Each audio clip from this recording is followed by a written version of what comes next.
सो हे hi hello guys. Hopefully आप लोग ठीक ही होंगे। तो चलिए हम अपनी स्टोरी बेहद इस कह को स्टार्ट करते हैं। लास्ट पार्ट में हमने सुना था कि डॉक्टर कह देता है कि तुलसी ठीक है। अब उसके आगे इधर नताशा इस वक्त भगवान के सामने हाथ जोड़े तुलसी के लिए सलामती की दुआ मांग रही थी। आखिर उसने सिर्फ तुलसी को अपनी छोटी बहन कहा नहीं था, बल्कि माना भी था। उसके चेहरे पर परेशानी साफ नजर आ रही थी और आंखें भी नम थी। वो अपने आंसुओं को रोकने की नाकाम कोशिश करते हुए भगवान से कहती है, हे महादेव, आखिर कितनी परीक्षा लेने वाले हैं आप उस मासूम की कितनी दुख देखने बाकी है उसे। कब तक वो बेचारी ये सब झेले। आपने तो आज उसके चरित्र पर भी लांछन लगा दिया। बस आपसे एक ही गुजारिश है, अब उसके जीवन में कष्ट मत लाइए, उसे सुकून के पल जीने दीजिए और हमारी तुलसी को वापस भेज दीजिए। वो वहाँ जिंदगी और मौत के बीच झूल रही है और उसे ऐसे नहीं देख पाऊंगी महादेव। सिर्फ मैं क्या, कोई भी उसे ऐसे नहीं देख पाएगा। ये सब कहते कहते नताशा की आंखों में आंसू थे। वहीं शीतल कब से खड़ी नताशा की बातें सुन रही थी, जिससे सुन सुन के उसे गुस्सा आ रहा था। उसे बर्दाश्त नहीं हो रहा था कि इतना सब कुछ होने के बावजूद अभी भी सब तुलसी के लिए फिक्र कर रहा है। वो नताशा के पास जाती और मुस्कुराते हुए कहती है, भाभी, आप क्यों उस बच्चलन लड़की के लिए परेशान हुए जा रही हो। मेरी बला से तो वो मर जाए तो अच्छा है। ये सब कहते हुए शीतल के चेहरे पे तुलसी के लिए नफरत साफ नजर आ रही थी और वहीं शीतल के मुंह से तुलसी के लिए बच्चलन सुनकर नताशा गुस्से से आग बबूला हो जाती है। वो गुस्से से उठती है और शीतल को उंगली दिखाकर गुस्से में दांत पीसते हुए कहती है, बस बस, बहुत बोल चुकी तुम। मैं कुछ नहीं कह रही हूँ तो तुम्हारे मन में जो आ रहा है बके जा रही हो। अगर अब एक भी लफ्ज मेरी बहन के बारे में बोला तो आरू तो बस तुम्हें धमकी देकर गई है, लेकिन मैं उसकी बातों पर अमल करके दिखा दूंगी। इस वक्त नताशा गुस्से में कांप रही थी। वहीं सुनीता जी, जो शीतल के पक्ष लेकर नताशा भाभी को खरी खोटी सुनाने आ रही थी, वो भी अपने कदम रोक लेती हैं, क्योंकि उनका गुस्सा देखकर वो भी डर गई थी। सुनीता जी नताशा भाभी को शीतल को देखकर मन में कहती है, देखो तो इन दोनों चूहियों को, उस पित्ती भर की लड़की के लिए कैसे लड़ रही हैं ये दोनों। एक वो मेरे दोनों सपूत जो जीप लिए फुर हो गए उस पिद्दी को लिए, और मेरी बला से तो वो पिद्दी मर जाए तो अच्छा है। सारा दिन बस इधर उधर फुदकते रहती है। ये सब सुनीता जी मुंह बनाए कह रही थी और फिर सामने चल रहे नाटक का आनंद लेने लगती हैं। वहीं नताशा इस वक्त गुस्से से शीतल को देख रही थी। उसका बस चलता तो वो शीतल को अपनी नज़रों से जला के भस्म कर देती। वैसा ही कुछ हाल शीतल का भी था। वो भी गुस्से से नताशा को देखने लगती है। तभी बड़की अम्मा आती हैं और खुश होते हुए नताशा से कहती है, नताशा बहू, इस एक खुशखबरी है, हमारी तुलसी अब खतरे से बाहर है। बड़की अम्मा की बातें सुनकर नताशा के होठों पर बड़ी सी मुस्कुराहट आ जाती है। वहीं शीतल जब ये सुनती है तो उसका और भी मुंह बन जाता है। वहीं नताशा शीतल को अनदेखा करके महादेव के सामने दिया जलाने लगती है और बड़की अम्मा भी हाथ जोड़ के खड़ी हो जाती हैं। अब तो शीतल का वहाँ खड़ा रहना मुश्किल हो रहा था। वो दांत पीसते हुए वहाँ से चली जाती है। इधर हॉस्पिटल की आरू हॉस्पिटल की फॉर्मेलिटी पूरी कर रही थी और अभिमान उसके बगल में खड़ा था। वो आरू के कंधे पर हाथ रख के कहता है, दी, मैंने घर में बता दिया है कि भाभी अब खतरे से बाहर है। और फिर सोचते हुए, भाभी के घर वालों को फ़ोन करके बताना है क्या। आरू जो हॉस्पिटल के पेपर पे साइन कर रही थी, अभिमान की बात सुन के उसका हाथ रुक जाता है। वो कहती है उसका परिवार नहीं है और उसके परिवार में सिर्फ हम हैं। हमारे अलावा उसका किसी से कोई रिश्ता नहीं है और ना ही किसी से कोई रिश्ता होगा। इतना कहकर वो वहाँ से चली जाती है। वहीं अभिमान बस आरू को जाते हुए देख रहा था, क्योंकि उसको आरू की बातें रत्ती भर भी समझ नहीं आई थी। एक तरह से कहा जाए तो आरू की बातें उसके सर के ऊपर से निकल गई थी। वो अभी इसी उधेड़बुन में था कि तभी उसका फ़ोन बजता है। फ़ोन में फ्लैश हो रहे नंबर को देखकर उसके माथे पे चिंता की लकीरें आ जाती हैं। वो जल्दी से फ़ोन उठाता है और कहता है, मैंने कितनी बार कहा है ना, मुझे सामने से कॉल मत करना, मैं तुम्हें खुद कॉल करूँगा। अभी मैं थोड़ा बिजी हूँ, बाद में बात करता हूँ। इतना कहकर वो कॉल रख देता है और अपना माथा रब करते हुए कहता है, मुझे जल्दी से कुछ करना होगा, मैं और इंतज़ार नहीं कर सकता, बस जल्दी से सब सही हो जाए। उस एक फ़ोन कॉल ने अभिमान को काफ़ी परेशान कर दिया था। और इधर इस वक्त तुलसी वार्ड में आंखें बंद किए हुए बिस्तर पे लेटी थी। उसे थोड़ी देर पहले ही होश आया था। अचानक उसका गला सूखने लगता है। वो अपनी आंखें खोलती है तो वहाँ कोई नहीं था। जब से तुलसी को होश आया था, आरू एक बार भी उसे देखने नहीं आई थी और यही चीज़ उसे खल रही थी।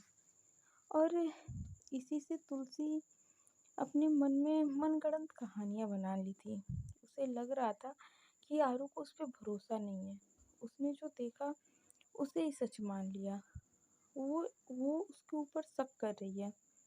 ऊपर से शीतल और सुनीता जी की कड़ी बातों से तुलसी पूरे तरीके से टूट गई थी। जब उसे होश आया तो खुद के हॉस्पिटल में देखकर वो मायूस सी हो गई थी, क्योंकि उसने तो सोच लिया था कि उसे इस जिल्लत भरी ज़िंदगी से छुटकारा मिल जाएगा, लेकिन अफ़सोस ऐसा हो नहीं पाया। इधर तुलसी उठने की कोशिश करती है कि तभी उसकी कलाई पे दबाव पड़ता है, जिससे उसकी एक आह निकल जाती है और उसके आंखों में आंसू आ जाता है। वो अपनी कलाई को देखती है जहाँ पे पट्टी बंधा था। वो एक फीका मुस्कुरा के कहती है, ये ज़िंदगी भी कितनी अजीब खेल खेलती है ना। जब ज़िंदगी का साथ छोड़ना चाहती हूँ तो ये मुझे छोड़ना नहीं चाहता, लेकिन जब इस ज़िंदगी से लगाव होने लगेगा तो ये ज़िंदगी साथ छोड़ देगी। पर मुझे नहीं लगता कि मुझे कभी इससे लगाव होगा।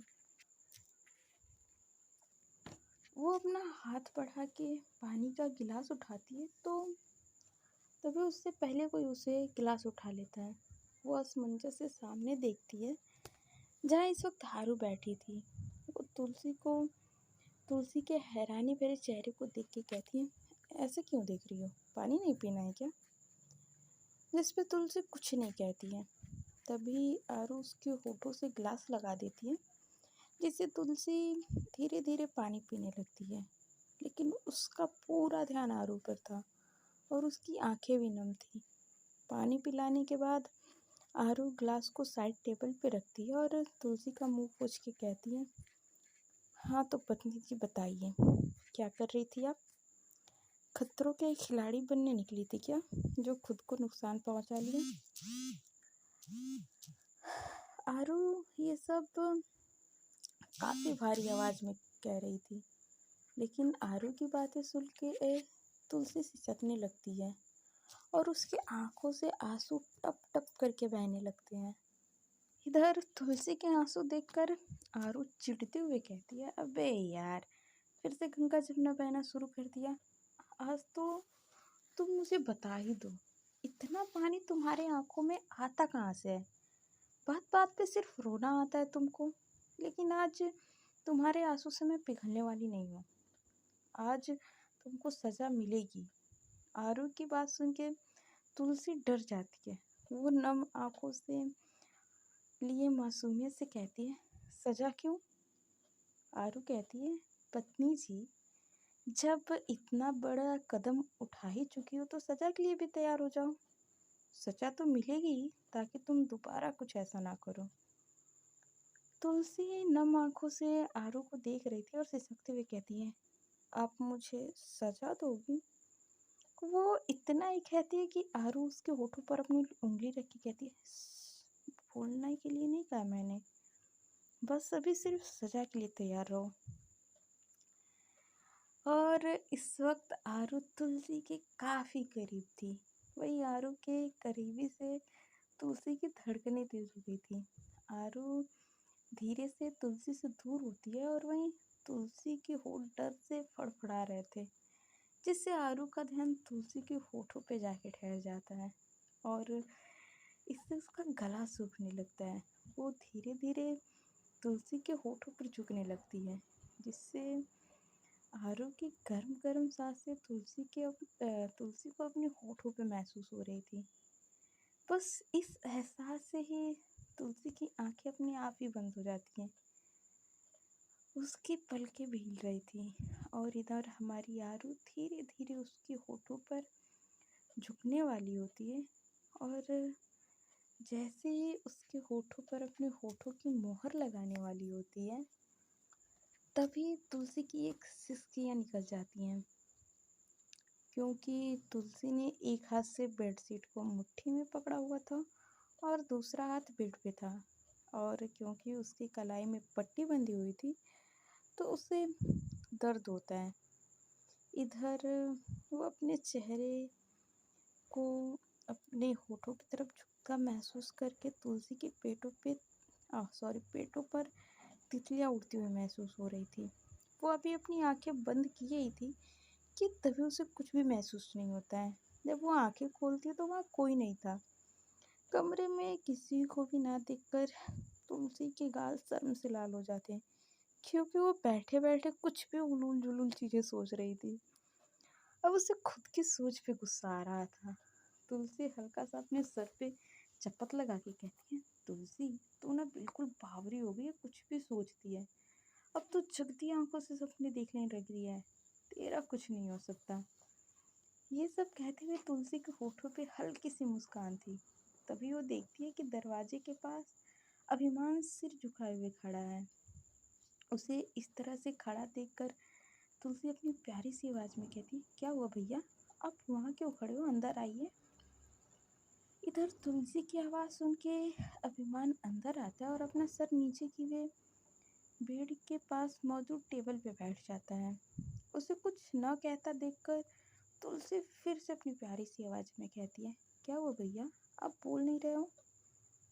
तुलसी की आवाज़ एक बार जब फिर अभिमान के कानों में पड़ती तो वो भावुक हो गया होता है। वो अपना चेहरा उठाए नम आंखों से कहता है, भाभी उसे माफ़ कर दीजिए, सब मेरी गलती है, मेरे चलते आपकी आज ये हालत है। ये सब कहते हुए अभिमान की आंखों में आंसू आ गए थे। उसके दिल ही दिल में काफ़ी तकलीफ हो रही थी। जिस तरह उसके और तुलसी के रिश्ते पर सवाल उठा था, जिस तरह से उन पे कीचड़ उछाला गया था, उनके पाक रिश्ते को दूषित किया गया था, ऐसे में अभिमान को तुलसी से नज़रें मिलाने में भी काफ़ी शर्म आ रही थी और यही चीज़ तुलसी भी महसूस कर पा रही थी। फिर वो अपनी प्यारी सी आवाज़ में कहती है, भैया आप माफ़ी मत मांगिए, इसमें आपकी क्या गलती है, जो होना था वो तो हो चुका ना, कुछ भी बदला नहीं जा सकता, और जो भी हुआ उसमें कहीं भी आपकी गलती नहीं थी, आप भूल जाइए सब। तुलसी ने ये सारी बातें कितनी आसानी से कह दी थी, जैसे कुछ हुआ ही ना हो। और वहीं अभिमान हैरानी से तुलसी को देख रहा था, जो इतनी कम उम्र में भी कितनी समझदार दिख रही थी। भले ही तुलसी उससे उम्र में छोटी थी, लेकिन रिश्ते में उससे बड़ी थी और आज वो अपना बड़प्पन दिखा भी रही थी। अभिमान को खुशी हो रही थी कि तुलसी कितनी समझदार है और उसका भाई कितना भाग्यशाली, उसकी दी कितनी भाग्यशाली जो उसे तुलसी जैसे बीवी मिली। वो दोनों अभी बात कर ही रहे थे कि तभी वहाँ आरू आती है। आरू को देख के तुलसी का दिल बड़ी ही तेज़ी से धड़कने लगता है। वो एकटक आरू को देखने लगती है, लेकिन आरू ने एक नज़र भी उसे नहीं देखा। वो अभिमान से कहती है, मैंने हॉस्पिटल की सारी फॉर्मेलिटी पूरी कर दी है, कल सुबह डिस्चार्ज मिल जाएगा, तुम अभी घर जाओ। आरू की बात सुनकर अभिमान में हिम्मत नहीं होती कि वो आरू की बात काटे, इसलिए वो बिना कुछ कहे रूम से बाहर निकल जाता है।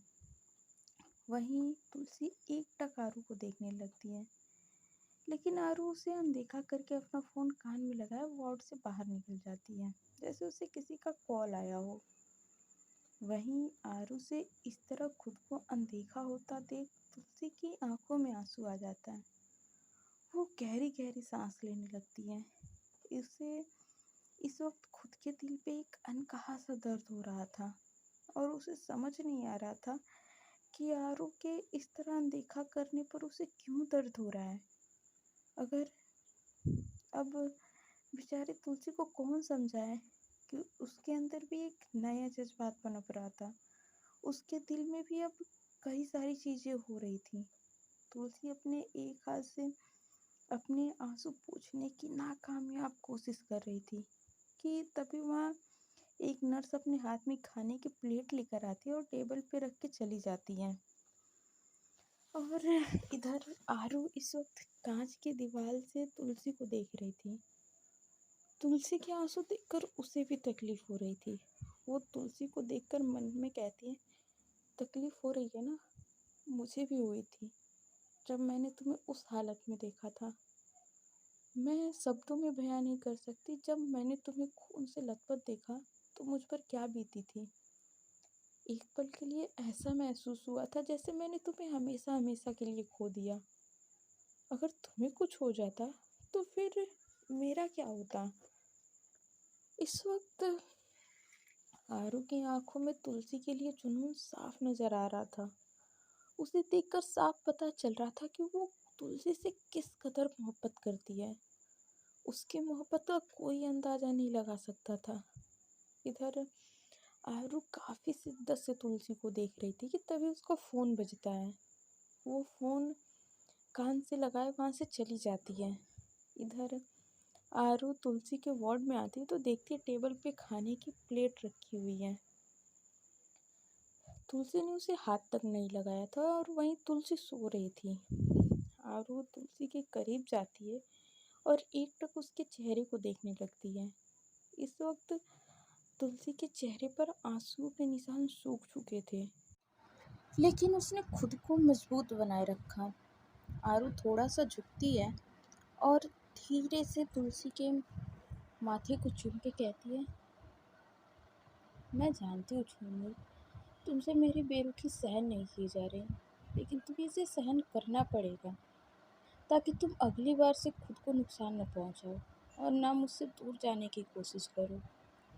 और फिर तुलसी के बालों में हाथ फेर के कहती, तुम ये आरू सिंह राजपूत की जान हो, ये आरू सिंह राजपूत के दिल पे राज करती हो। अगर किसी ने तुम्हें मुझसे दूर करने की कोशिश की तो मैं उसे मौत के दर्शन करवा दूंगी। तुम्हें खुद महादेव भी मुझसे दूर नहीं कर सकते हैं। और फिर तुलसी के होठों पर अपना अंगूठा फेरते हुए कहती है, बहुत जल्द तुम्हारे इन लबों पर मैं अपने प्यार की मोहर लगाऊंगी। बहुत जल्द तुम्हें पूरी तरह से अपनी बनाऊंगी। मन से तो तुम मेरी हो चुकी हो, अब तन से भी बहुत जल्द मेरी होगी। इस वक्त आरू के होठों पर हल्की सी मुस्कान थी। वहीं आरू इस साथ काफ़ी शिद्दत और जुनून से कह रही थी और बहुत जल्द लोगों को उसकी ये जुनून भरी मोहब्बत दिखने वाली थी जिसकी कोई हद नहीं थी। इधर अगली सुबह चिड़ियाओं की चहचहाहट से एक नए दिन का आगाज़ होता है। एक ऐसा खुशनुमा सुबह जो शायद बहुत कुछ बदलने वाला था। आसमान में हल्की सी धूप निकली थी जो मौसम को हद से ज़्यादा सुहावना बना रही थी। हल्की हल्की धूप निकली थी और वही खिड़की से होते हुए सूरज की रोशनी अस्पताल के बेड पर सोई तुलसी के चेहरे पर पड़ रही थी, जिससे तुलसी का बेदाग चेहरा बिल्कुल चमक रहा था। वो इस वक्त हद से ज़्यादा मासूम लग रही थी। एक तरह से कहा जाए तो मासूमियत उसके चेहरे पे बिखरी हुई थी, लेकिन कहीं ना कहीं उसकी मासूमियत में मायूसी की परत चढ़ चुकी थी। उसके चेहरे पर आंसुओं के निशान अभी भी मौजूद थे, जो रात की चुगली कर रहे थे, जो चीख चीख कर इस बात की गवाही दे रहा है कि तुलसी आंसू बहाते हुए नींद के आगोश में आई थी। उसके चेहरे पर एक बेचैनी नजर आ रही थी। अचानक उसकी नींद टूटने लगती है और वो कसमसाते हुए उठने लगती है।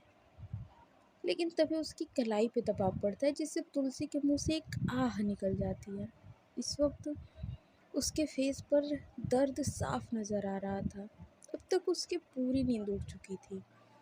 वो जैसे तैसे कोशिश करके बेड पर से उठ के बैठती है और अपनी कलाई को देखती है, जिस पर कि पट्टी बंधी हुई थी। अपनी पट्टी बंधी कलाई को देखकर एक बार फिर से तुलसी की आंखों के सामने बीते रात का वाकया घूमने लगता है, जिससे एक बार फिर से उसकी आंखें नम हो जाती हैं। वो वार्ड में चारों तरफ नज़र घुमाती है, जैसे किसी को ढूंढ रही हो, लेकिन उसे वहाँ कोई नज़र नहीं आता है। तो उसका दिल एक बार फिर से निराश में डूब जाता है। वो एक गहरी सांस छोड़ती है और अपने ऊपर से चादर हटा के अपने नंगे पैरों को ठंडे फर्श पे रखती है।